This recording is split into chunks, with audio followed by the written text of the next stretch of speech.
In our today's lecture, we will discuss about ring, field and integral domain and so on. So first of all, we have a theorem in which we have to show that every field is an integral domain. अब देखो यहाँ पे हमने field कर चुके हम field में हमने क्या किया कि जो रैशनल नंबर है, रियल नंबर है और कॉम्प्लेक्स नंबर है, ये फील्ड बनाते हैं। फील्ड के लिए हमने 11 प्रॉपर्टीज बताई। 11 प्रॉपर्टीज में A1 से A5 यानी कि 5 अंडर एडिशन, M1 से M5 यानी 5 under multiplication properties of group satisfy होनी चाहिए। 11वीं प्रॉपर्टी हमने डिस्ट्रीब्यूटिव प्रॉपर्टी कही। 11वीं प्रॉपर्टी थी डिस्ट्रीब्यूटिव। तो यानी कि हमने क्या किया कि पहले तो जो कोई भी एक सेट है वो closed under addition, associative, existence of identity under addition, existence of inverse under addition and set should be commutative. बिल्कुल सेम यही 5 प्रॉपर्टी अंडर मल्टीप्लिकेशन हमने की। और 11वीं प्रॉपर्टी मतलब जिसके अंदर दोनों कंपोजिशन हो प्लस और मल्टीप्लिकेशन, तो वो हमारे पास फील्ड बनाता है। तो अब इसके बाद फील्ड में हमारे को प्रॉब्लम कहां पे आती है कि सिर्फ और सिर्फ एक एलिमेंट इसके अंदर रैशनल, रियल और कॉम्प्लेक्स में एक ऐसा एलिमेंट है 0 जिसका की इनवर्स एग्जिस्ट नहीं करता। तो उसकी वजह से क्योंकि 0 क्या इनवर्स एग्जिस्ट नहीं करता, तो हम इसको क्या लिखेंगे कि all non 0 element, all non 0 elements are invertible.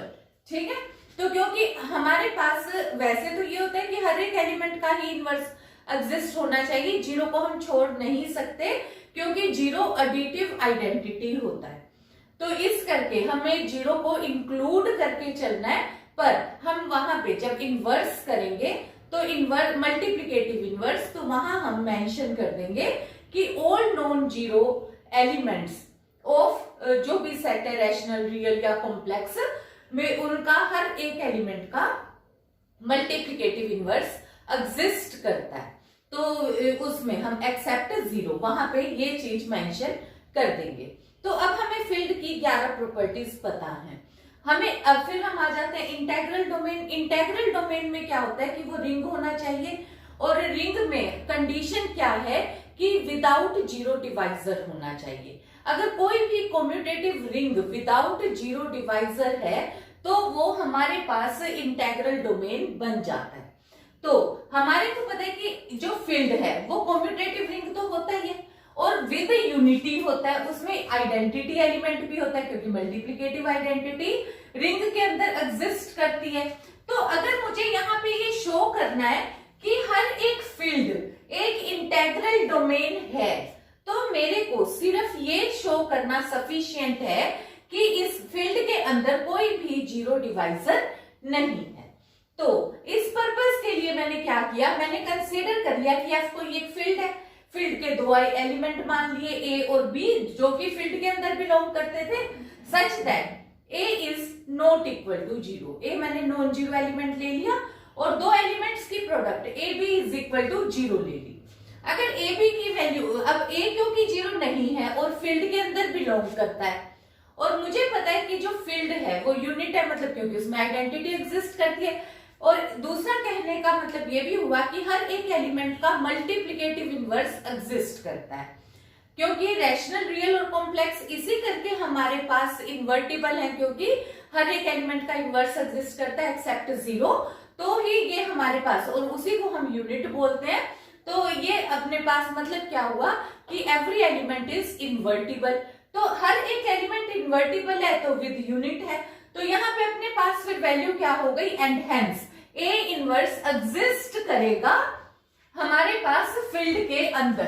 तो यहाँ पे ये हमारे पास फील्ड के अंदर बिलोंग करेगा इनवर्स भी। तो अब अपने पास वैल्यू क्या है कि A भी क्योंकि 0 लिया है, अब मैंने क्या किया, pre multiplied by A inverse कर दिया। तो A इनवर्स इंटू 0 मुझे पता है 0 होता है, और यहाँ पे इसमें एसोसिएटिव भी फील्ड के अंदर, तो एसोसिएटिव ला है, तो मैंने A इनवर्स इंटू A लिख दिया। A इनवर्स इंटू A 1 बन गया, 1, अब यहाँ पे मेरे पास 1 आ गया, 1 इंटू बी मुझे पता है कि इज इक्वल टू बी हो गया। यानी कि अगर मेरे पास A 0 नहीं था तो मैंने क्या कंक्लूजन निकाला, यानी कि B 0 आ गया। सिमिलरली अब मैंने मान लिया कि A भी 0 है और B 0 नहीं है, तो बिल्कुल सेम प्रोसेस से मैंने ये शो कर दिया कि A 0 है, यानी कि मैंने ये शो करा कि अगर ये फील्ड है और A भी 0 है तो या तो A 0 है या B 0 है, और यहां से कंक्लूजन निकला कि इसके अंदर कोई भी जीरो डिवाइजर नहीं है फील्ड के अंदर, तो हर एक फील्ड उस केस में क्या बन जाएगा, इंटेग्रल डोमेन हो जाएगा। अब हमारे पास यहाँ पे है इसका कन्वर्स। अब हमने बताना है कि but converse is not true. Converse का मतलब क्या हुआ कि हर एक इंटेग्रल डोमेन फील्ड नहीं होती। अब इंटेग्रल डोमेन में क्या प्रॉपर्टी हमने की है, इंटेग्रल डोमेन में हमने करा है कि जो भी रिजल्ट हर एक एलिमेंट में कि जीरो डिवाइजर नहीं होना चाहिए, कम्यूटेटिव रिंग होना चाहिए, और पर हमने वहां पे अब इनवर्स फील्ड के लिए मेरे को क्या चीज चाहिए, मुझे इनवर्स चाहिए। अब इनवर्स वाला तो हमने वहां पे पोर्शन नहीं किया है, इंटेग्रल मतलब इंटेग्रल डोमेन के लिए इनवर्स वाला रिजल्ट होना जरूरी नहीं था। तो अब मैंने एक वैल्यू कंसीडर करी कि जो ये मेरे पास सेट ऑफ इंटीजर्स है, सेट ऑफ इंटीजर्स रिंग में भी बिलोंग करता है, क्योंकि रिंग की 8 प्रॉपर्टीज सेटिस्फाई करता है। तो Z जो है वो इंटेग्रल डोमेन में भी बिलोंग करता है, क्योंकि इंटीजर्स के अंदर कोई भी जीरो डिवाइजर नहीं होता। तो पर इंटीजर जो है वो फील्ड के अंदर बिलोंग नहीं करता। क्यों? क्योंकि हर एक एलिमेंट का इनवर्स एग्जिस्ट नहीं करता। इनवर्स किस किस का एग्जिस्ट करता है, देखो 1 का एग्जिस्ट करता है या -1 का इनवर्स एग्जिस्ट करता है, पर अदरवाइज अगर मैं अब 2 का इनवर्स लेने लगूं तो वो मेरे पास क्या आएगा, 1/2 which does not belongs to integer. तो यहाँ पे मेरे पास वैल्यू क्या हो गई कि यानी कि अगर मैं 1/1 करूं या -1 ओवर मतलब 1/-1 करूं तभी मेरे पास ये वाली वैल्यू 1 का इनवर्स हो गया 1 और -1 का इनवर्स हो गया -1। केवल 2 का ही इनवर्स मेरे पास एग्जिस्ट करता है इंटीजर में, और किसी नंबर का मेरे पास इनवर्स एग्जिस्ट नहीं करता। तो इस वजह से अब मैं क्या कहूंगी कि ये मेरे पास every integral domain is not a field. In this theorem we will show that every finite integral domain is a field. देखो लास्ट हमने किया था कि हर एक इंटेग्रल डोमेन फील्ड नहीं होता, और वहां हमने बताया था कि देखो Z है सेट ऑफ इंटीजर्स और हर एक एलिमेंट Z का इन्वर्टिबल नहीं है। तो अब हमने यहाँ पे लिया है एक फाइनाइट इंटेग्रल डोमेन। अब देखो इसी स्टेटमेंट को हम ऐसे भी डिफाइन कर सकते हैं, a finite commutative ring without zero divisor is a field. That is हमने इंटेग्रल डोमेन की डेफिनेशन को एक्सपेंड करके लिख दिया और कह दिया कि इसको फील्ड बताना है। यानी कि इंटेग्रल डोमेन हमारे को अब पता है कि ये एक फाइनाइट कम्यूटेटिव रिंग होता है विदाउट जीरो डिवाइजर। अब देखो मुझे फील्ड प्रूव करने के लिए क्या क्या प्रॉपर्टीज चाहिए, रिंग की 8 प्रॉपर्टीज हो गई, 9वीं प्रॉपर्टी हो गई कम्यूटेटिव विदाउट जीरो डिवाइजर। मेरे को पता है कि भी होता है विदाउट जीरो डिवाइजर, पर मेन मेरी कौन सी 2 प्रॉपर्टीज रह गई। अब एक तो मेरे पास एग्जिस्टेंस ऑफ आइडेंटिटी और एक एग्जिस्टेंस ऑफ इनवर्स रह गई।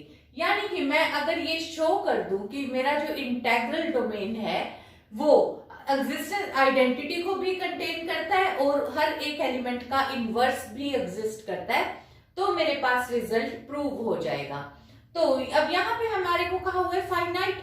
अब फाइनाइट में देखो तुम्हारे को पता है कि अगर फाइनाइट होता है तो हम जनरली एलिमेंट्स को A1 A2 AN के शेप में लिख लेते हैं, और हमारे को फिर ये भी पता है कि क्लोजर प्रॉपर्टी के अकॉर्डिंग मान लो एक 7 एलिमेंट्स थे, मैं 7 को 7 बार भी ऐड कर सकती हूँ। क्लोजर प्रॉपर्टी मतलब मल्टीप्लीकेशन में भी है और एडिशन में भी है, तो मैं ऐड भी कर सकती हूँ, मल्टीप्लाई भी कर सकती हूँ और कितने भी टाइम्स कर सकती हूँ, तो वो भी एलिमेंट घूम फिर के उसी सेट के अंदर आता है। तो हम यहाँ पे क्या बात कह देते हैं कि number of distinct element, finite है तो यानी कि उसका ऑर्डर होगा, ऑर्डर हमने मान लिया कि से एन उसके अंदर का ऑर्डर है। तो अब हम इस थ्योरी पे दोबारा से आ जाते हैं, अब हम अपने मेन क्वेश्चन पे आ जाते हैं। तो अब हमारे पास क्या है, डी एक फाइनाइट कम्यूटेटिव रिंग है without zero divisor having an elements.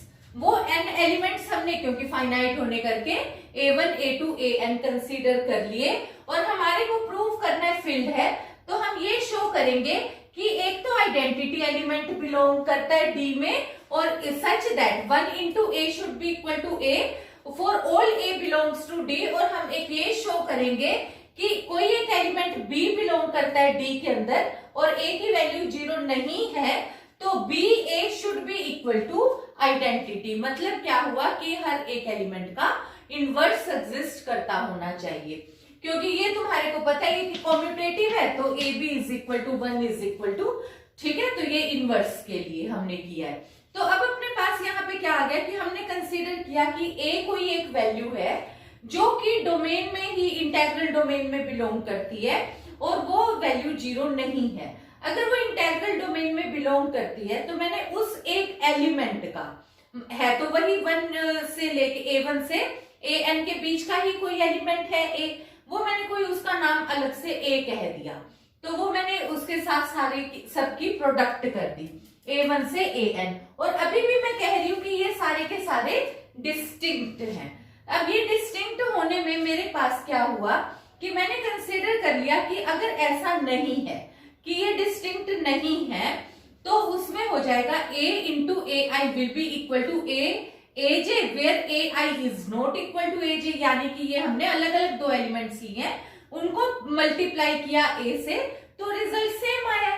पर इसके हिसाब से, क्योंकि मुझे पता है कि ये मेरे पास इंटेग्रल डोमेन है, तो इंटेग्रल डोमेन में हमारे पास डिस्ट्रीब्यूटिव प्रॉपर्टी भी होती है, तो इसको मैं लिख सकती हूँ A into AI minus AJ, और फिर मुझे अब ये पता है कि ये विदाउट जीरो डिवाइजर है, तो यानी कि क्योंकि मैंने माना है कि A तो 0 है नहीं, तो only possibility is this that AI minus AJ is equal to 0, और यहां से मेरे पास आ गया AI is equal to AJ।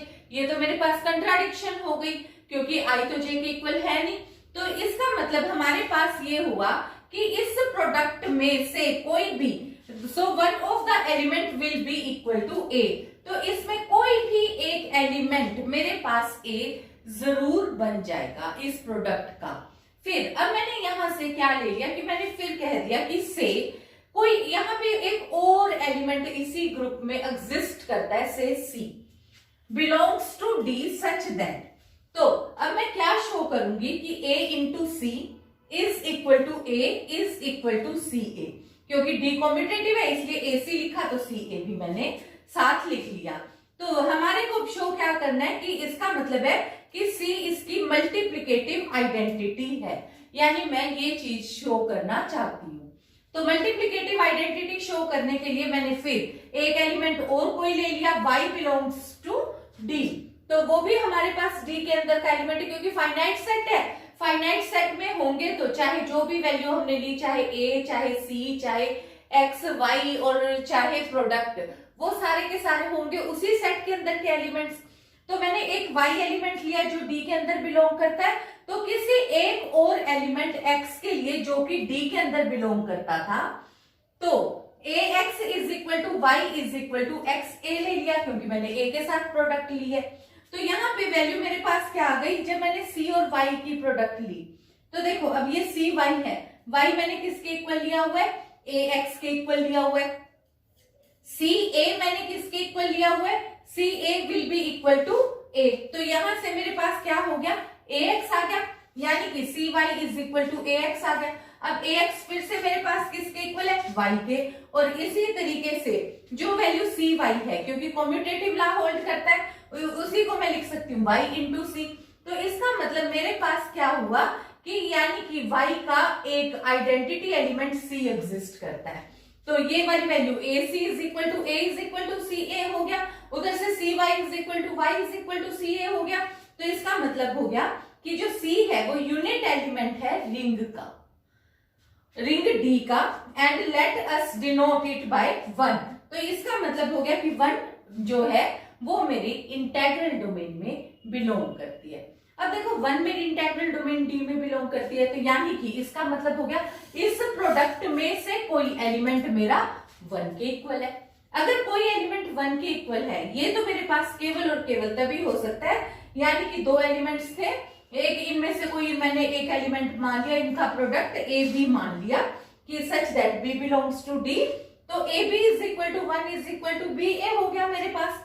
अब यानी कि b इसका क्या हो गया, ये वाली डेफिनेशन तो हमें पता ही है कि मल्टीप्लिकेटिव इनवर्स की है, तो b is multiplicative inverse of non zero. क्योंकि देखो हमारे पास इंटेग्रल डोमेन में, क्योंकि रिंग में एडिटिव आइडेंटिटी 0 एग्जिस्ट करती है, इसलिए हमने देखो स्पेशल यहाँ पे मेंशन किया है कि b is the multiplicative inverse of non zero element a belongs to d। Thus, every non-zero element of D is invertible. Hence, D is a field.